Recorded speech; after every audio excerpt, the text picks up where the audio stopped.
कर उसकी इतनी मस्ती है हमसे बात करने के लिए यहाँ मौजूद नहीं है। तो अगर वो कल भी आता तो हम लोग कल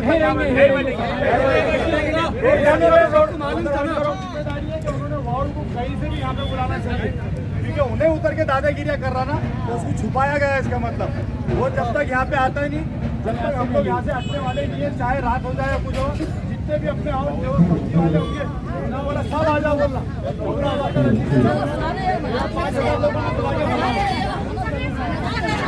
यासिर भाई आगे बढ़ो, यासिर भाई आगे बढ़ो, भाई आगे बढ़ो। मालूम था तो कमिश्नर साहब का रहने का काम था, आज ही खाता आके खड़े रहते और कमिश्नर साहब निकल के चले जाते। ये कौन सा तरीका हुआ? हम लोग साथ में बैठे थे, चुपचाप अंदर जा रहे थे, अब यहाँ पर बैठेंगे। आप बुलाइए कमिश्नर साहब को, मेमोरेंडम लो, हमारी बात नहीं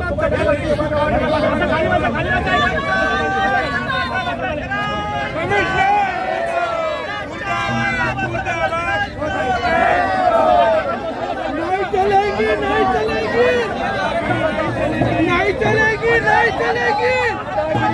नहीं चलेगी, नहीं चलेगी। महाराष्ट्र शासन नहीं चलेगी,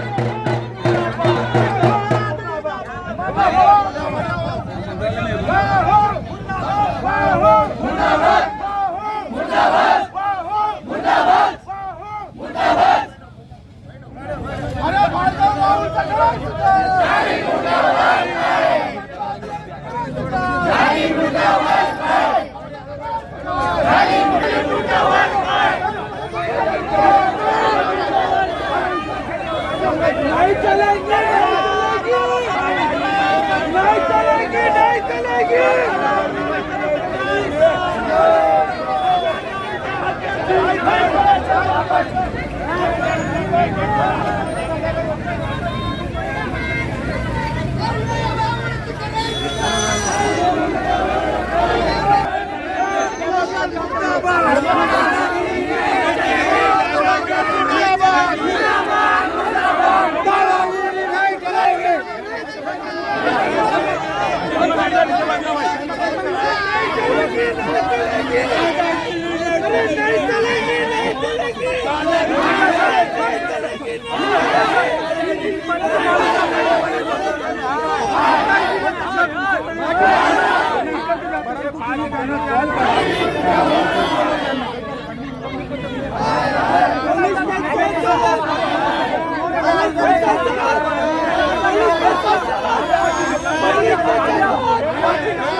हमारी इज्जत नहीं है क्या?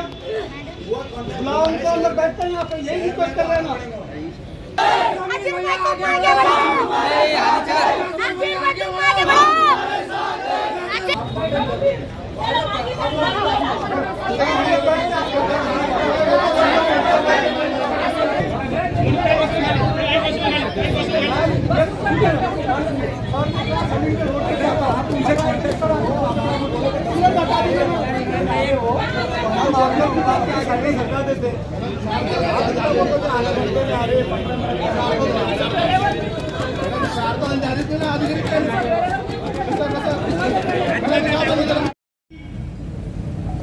मैं पुलिस डिपार्टमेंट से ये कहना चाहता हूं, इस देश के अंदर जीने का अधिकार जितना धनखड़ साहब को है और देवेंद्र फडणवीस साहब को है, उतना ही अधिकार ये कामगारों को है, ये फल फूल बेचने वालों को है। ये मरे चलेगा, ये लाठियां खाए चलेगा, लेकिन धनखड़ साहब आ रहे हैं तो हमने ये आंदोलन नहीं करना चाहिए। ये तो शुक्र है मैं मुंबई में था, वरना रैली क्रांति चौक से यहां नहीं आती, धनखड़ साहब को पकड़ने के लिए जाती, देवेंद्र फडणवीस साहब के पास जाती, क्योंकि ये लड़ाई जो है ये कानून और गैर कानून की लड़ाई है। हमें यहां पर बैठने की जरूरत ही नहीं है अगर महानगर पालिका पूरी ईमानदारी के साथ कायदे की चौकट में रहकर काम करे। कहाँ है कानून की किताब? शेख साहब,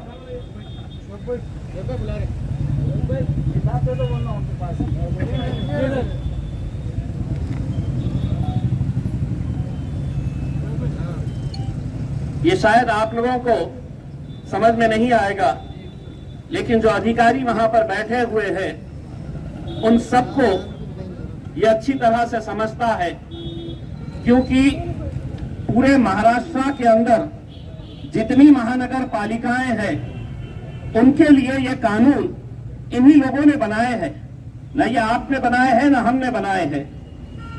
और इसमें आपको ताज्जुब होगा कि ये कानून के अंदर जो सबसे पहला कानून जो बनाया गया है, सबसे पहला कानून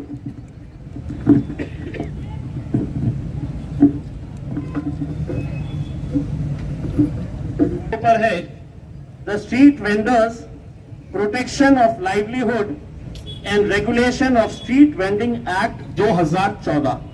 सबसे पहला इन्हीं की किताब है, मेरी किताब नहीं है, कानून मैंने नहीं बनाया है। और यह कानून 2014 के अंदर जब बना, उसके बाद 2019 के अंदर जब आप लोगों ने मुझे लोकसभा के अंदर भिजाया तो मैंने ये बात दिल्ली के अंदर उठाई थी कि आपने कानून तो बना दिए हैं, लेकिन आज एक सच्चाई ये है कि कोई भी ठेले वाला सम्मान के साथ अपना कारोबार नहीं कर सकता है। कभी महानगर पालिका का दस्ता आएगा इन्हें उठाने के लिए, कभी पुलिस वाले आएंगे हफ्ता जमा करने के लिए, कभी उस इलाके का गुंडा मवाली आएगा, इस इलाके में बैठना है तो इतना पैसा दो। अगर कानून बना है तो क्या वजह है कि आज उसी कानून के तहत इस शहर के अंदर जितने हॉकर जोन होना चाहिए वो हॉकर जोन नहीं बनाए गए। 14,000 से ज्यादा, जिस तरीके से नासिर साहब ने बताया है, हॉकर्स का रजिस्ट्रेशन हुआ है। क्या आप लोग उसके अंदर हैं? मैं आपको बताता हूं, यहां के अधिकारी और आपका जो ठेका लेने वाले आपके नेता हैं, इन लोगों ने अलग अलग नाम से रजिस्ट्रेशन करवाया है। क्यों? कि सरकार ने इसी कानून के तहत प्रधानमंत्री स्वनिधि योजना जो बनाई कि ये गरीब है, एक टोकरी के अंदर ये मौशी अपना कारोबार कर रही है। ये कारोबार अगर बढ़ाना है तो सरकार ने पहले इसे 15,000 रुपये लोन देने का तय किया उस स्कीम के जरिए। वो 15,000 रुपये ये वापस करती है तो और ज्यादा इसे लोन दिया जाएगा। ऐसा करते करते 50,000 रुपये तक का लोन ये हाथ गाड़ी वाले, ये टोकरे में, ये रास्ते के ऊपर बैठने वाले जो कारोबारी है, उनके लिए ये सरकार ने ये स्कीम निकाली। लेकिन मैं आपको यकीन के साथ कह रहा हूं, ये 14,500 लोगों की लिस्ट अगर निकाली गई तो उसमें आधे से ज्यादा बोगस नाम है जिनके नाम से 15,000 रुपये उठाए गए हैं इस महानगर पालिका, बांटे गए आपस में, और अकेले महानगर पालिका के लोगों ने नहीं।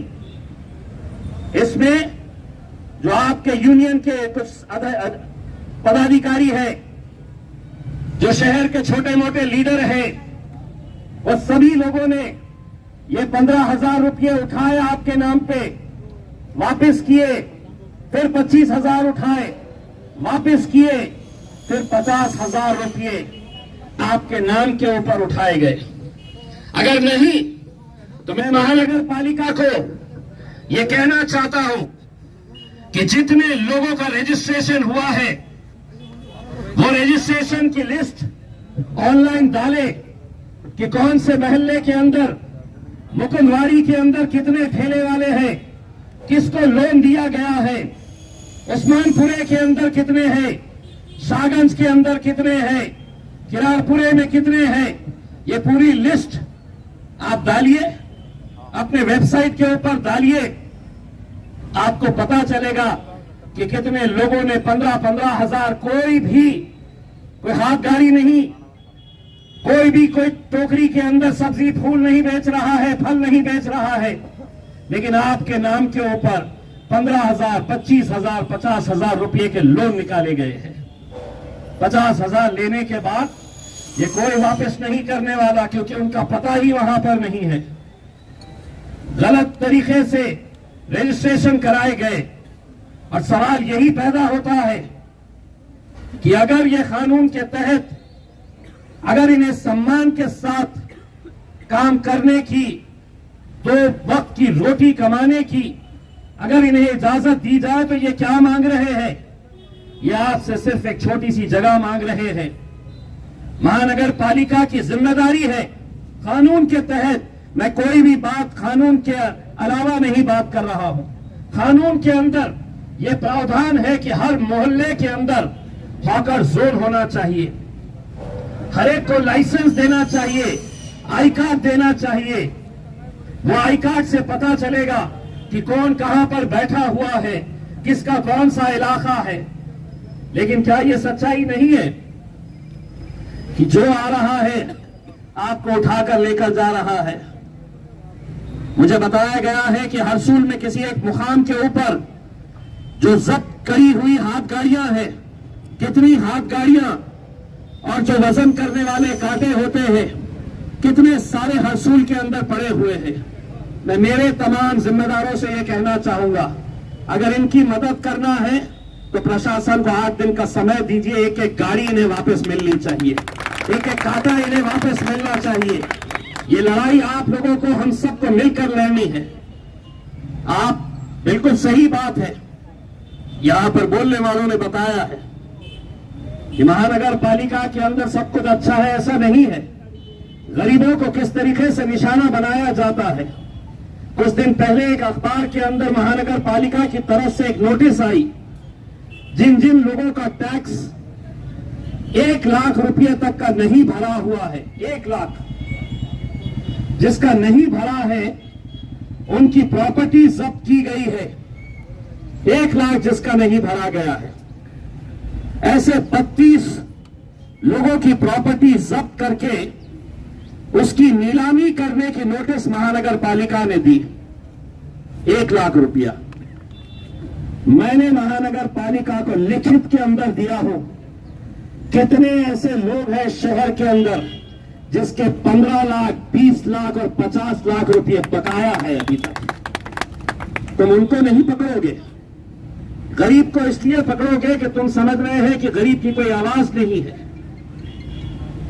लिखित के अंदर देने के बावजूद कि किस इलाके के अंदर किसके 15 लाख रुपए बचे हुए हैं, किसके 10 लाख रुपए बचे हुए हैं, क्या उनके लिए कानून अलग है? इनके लिए कानून अलग है। लेकिन नहीं, उन्हें यह मालूम है कि यह गरीब है, ये कितना लड़ेगा, कैसा लड़ेगा।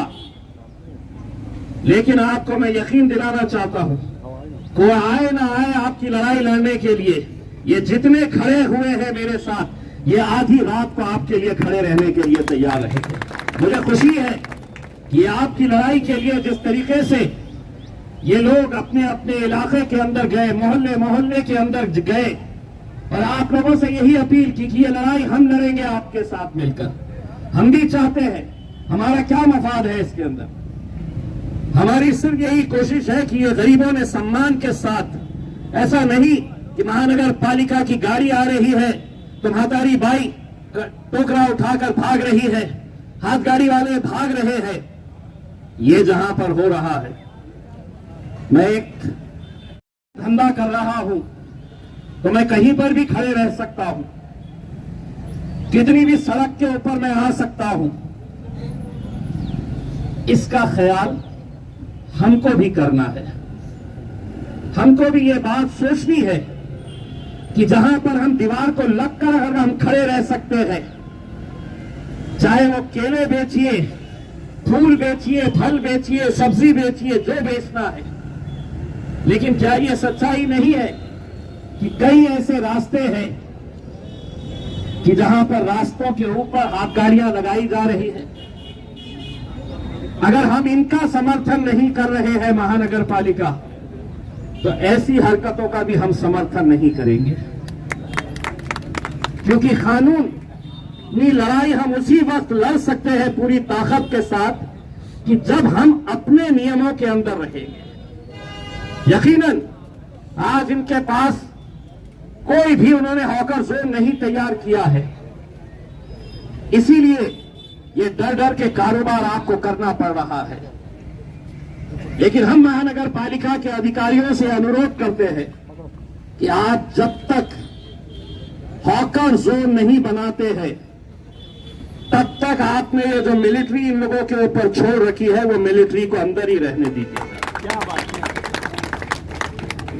और अगर इसके बाद इस शहर के अंदर आप अगर सही जगह के ऊपर खड़े रहे, हम आएंगे लड़ने के लिए। अगर इसके बाद अगर ये मिलिट्री वाले किसी एक गाड़ी को भी पलटी किए, फल फूल सब्जी अगर जमीन पर फेंकी गई, तो जवाब उन्हें कैसा मिलेगा ये अच्छी तरह से समझ लें।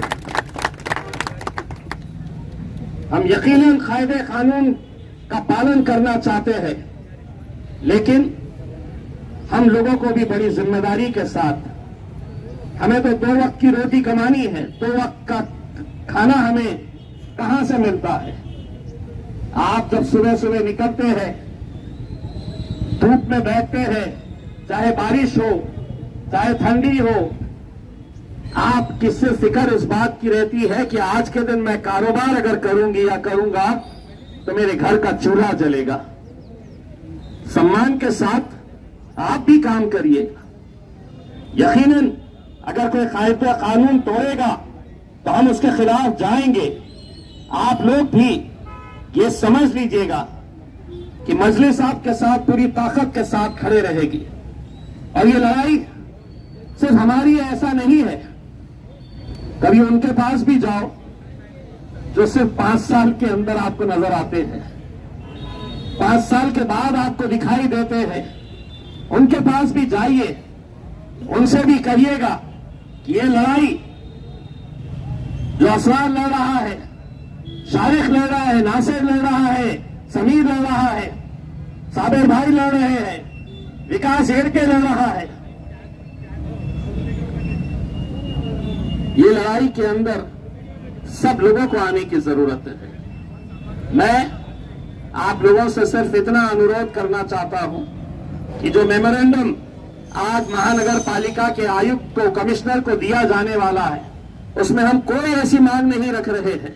हम उनसे कह रहे हैं कि किसी इलाके के अंदर अगर 10 खाक गाड़ी वाले 20 टोकरा लेकर बैठी हुई हमारी मौसी, हमारी माएं, हमारी बहनें अगर बैठी हुई है, तो उनको सम्मान के साथ कारोबार करने का अधिकार दीजिए। बस यही मांग है हमारी। वरना डर कर, घबरा कर कि कभी पुलिस वाले आ रहे हैं हटाने के लिए, कभी महानगर पालिका का तोड़ू दस्ता आ रहा है उठाने के लिए, कभी गाड़ियों को पलटाया जा रहा है, फल फूल को है तो सड़क के ऊपर फेंका जा रहा है। नियम का हम भी पालन करेंगे। यकीन मानिए, अगर एक मर्तबा जगह आप लोगों को दे दी गई और उस जगह से हटकर अगर कारोबार होगा तो शायद उस लड़ाई के अंदर हम भी शामिल नहीं हो पाएंगे। लेकिन जगह देकर इनको कानूनी तरीके से, जो किताब के अंदर लिखा है, मैं किताब इसलिए लेकर आया कि हो सकता है इन्होंने पढ़े नहीं होंगे कि कानून ये खुद ने क्या बनाए हैं, तो वो किताब पढ़वाने के लिए मैंने ये कानून की किताब लेकर आया हूं। और उम्मीद करता हूं कि हमारा जो डेलीगेशन वहां पर जाए तो वो किताब साथ में लेकर जाए और उन्हें भी ये बताए कि ये कानून के अंदर सबसे पहला कानून जो है कोई अमीरों के लिए, धन्ना सेठों के लिए नहीं है। सबसे पहला कानून बना है तो ये गरीबों के लिए बना हुआ है, जो कष्ट करके, मेहनत करके 2 पैसा कमाने वाले हैं। रमजान का महीना आ रहा है, सभी के लिए ये रमजान के महीने में 2 पैसे कमाने का मौका मिलता है। लेकिन आप लोगों की जिम्मेदारी है, हमने अपने तौर के ऊपर ये तय कर रहे हैं कि हम कहां पर ऐसी रमजान की मार्केट को बना सकते हैं जहां पर पब्लिक को भी तकलीफ नहीं होनी चाहिए और आसानी के साथ आप लोग जो माल लेकर आ रहे हैं वो माल बड़ी आसानी के साथ बिकना चाहिए, अच्छी जगह उसको मिलनी चाहिए। इसके बारे में भी हम चर्चा कर रहे हैं। आप लोगों का साथ रहेगा तो यकीनन ये रमजान के महीने को हम बहुत अच्छी तरीके से, बहुत अच्छी जगह के ऊपर हम लोग ऑर्गेनाइज कर सकते हैं। मैं मेरी पूरी टीम जो इस आंदोलन को कामयाब करने के लिए पिछले कई दिनों से मेहनत कर रही है, मैं उन सभी लोगों का शुक्रिया अदा करता हूं और उम्मीद करता हूं कि ये लड़ाई आपकी अकेले की नहीं रह गई है। ये लड़ाई के अंदर उन गरीबों का साथ मजलिस पूरी ताकत के साथ खड़े रहेगी, आप लोगों का साथ देगी और यकीनन आप लोगों को यह अधिकार दिला के रहेगी कि आप लोग भी इज्जत और सम्मान के साथ ये कारोबार कर सके। बहुत बहुत धन्यवाद।